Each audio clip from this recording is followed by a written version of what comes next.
Anthony Joshua, he on his way out. Some people in the heavyweight, Canelo, he on his way out. In the lightweight division, I mean, Shakur's still there, but Devontae Davis don't really got that long. He probably got 2 or 3 years. But a lot of these dudes are on their way out, so it's time for us to start doing video on the younger generation. And Curmel is one of those younger people in those. He one of the younger people that, that's really special. He got really special talent. As you can see him right here, he practicing on his head movement, speed. One thing he got is natural quickness and this speed, really. He's young, so his power haven't came yet, even though you can see he got the technique. Once he get his grown man strength, it's going to be pretty much rap. I mean, he got the technique down perfect on how to throw power shots and how to throw it with speed. He kind of remind me of Floyd Mayweather in his younger days with that, with the speed and the power. I mean, the guy just know how to throw a lot of combinations fast. Like, it's crazy that he got that much speed in that younger age, because speed is something that you really can't, you can try to work on, but you really can't teach, really. Sometimes somebody is just quick, just naturally quick. Now, you can teach on speed, but, it's only so far you can go. He just got a natural gift when it comes to speed. And you see him right here on the pad work. Now, Curmel got a fight next week. I don't know if y'all know that, but he's fighting next week. So he's staying busy. And Curmel got a special talent. But everybody know in Floyd Mayweather training camps and his camps in general, he love pad work more than bag work, because he feel like pad work is more better because you got a person that's moving, they can throw a punch back. I mean, when you kind of working on a bag, I mean, the bag don't really move nowhere. You got to move and stuff like that. But on the pad work, you throwing punches, you got to be accurate because the pad is not that big. It's a punching bag. That's why you see a lot of people, just regular people, they don't got that much accuracy because they punch on the bag so much. The bag is a very, very big target.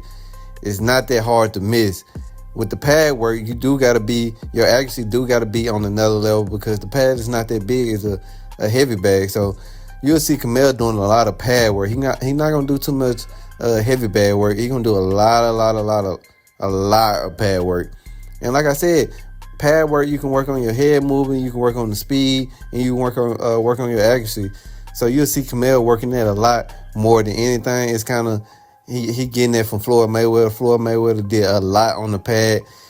He spent some time on the bad work just to burn the sweat. But for the most part, he did a lot of bad work. I mean, a lot of pad work. That's what his camp and that's what Floyd Mayweather team believe in: pad work over bad work. And it translates in the fight, guys, and I'll show y'all later. But Curmel, he do a lot of slipping and counterpunching in the fight, but a lot of it had to do on pad work. And his technique, look how he throwing this hook. 1-2, boom, throw the hook, turn the heel with it. A lot of that stuff, a lot of people don't do. And then, like I said, with the pad work, you can work on your head. When you see how they kind of do some hard sparring, he ended up throwing bombs with these people, but they ain't really throwing too much back. They kind of be, a lot of Curmel sparring partners kind of look out of shape.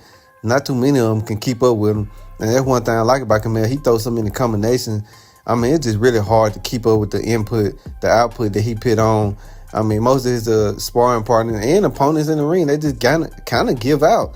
He just throws so many punches that you just get tired of dealing with them and just fall down. But Curmel do a lot of sparring. He kind of do a lot of hard sparring, which probably going to slow down when he get older. As you younger, you kind of can do that. But he do a lot of sparring, so he like to do the pads and work on it and sparring and kind of let it translate into fighting. But like I said, it do translate into his fighting. Look at this. That's kind of the same thing he do to his sparring partner. He throw a lot of punches, a lot of combinations. I mean, that's kind of what the kid do, and that's kind of his nick right now, is throwing combinations, and this his opponents just can't keep up with it. Look at this. Look how many punches Curmel is throwing, but he's still keeping his head movement on point. He's doing a lot of dipping, a lot of countering, a lot of slipping. You just can't even notice it because he's throwing so many combinations and the fight going so fast. But if you actually just break it down, he's doing a lot of dipping and counterpunching and slipping. You just can't notice it, but he's actually still being deep. Got to come back like instantly. You can do that when you're doing pad work. You can't really do that doing bad work because nothing coming back. Like I said, the heavy bag is kind of meant work on sitting on your punches and kind of just work on throwing a punch. But when it comes to fighting, pad work is better. Mel do a lot of sparring too. I don't know if y'all noticed it, but he posts them all the time on Instagram. But the kid do a lot of sparring, but like I said, he beat a lot of his opponents with just the combination. Look, you see that defense? Camille still got his defense on point, and that come from doing all that pad work he doing. But he a very special fighter. I think the main thing gonna be with Camille is somebody throwing punches in between his punches. Look at that nasty liver shot. Now that's one thing I would give Camille. Like he throw the left hook to the body. He throw it more perfect than a Mexican do. I mean, he really know how to throw a left hook. I feel like they're gonna probably be one of his favorite punches as he get older and get more strength. But I mean, look at this head movement right here. Then come back with the nasty liver shot. There's not too many people that can do that. Even people older than Camille. Look at the combination right here. I told you he just got that speed down pack, man. He got naturally fast hands. Look at the defense right there. Dipping and dodging. Like I said, he gonna do that a lot during the fight. If you notice it, you'll see it. But a lot of people don't be looking for that. But Camille stay defense aware. Camille only weakness gonna be is can he fight going backwards, and how is he gonna fight when somebody trying to throw punches in between his punches? Because I realize with a lot of people that fight like Camille,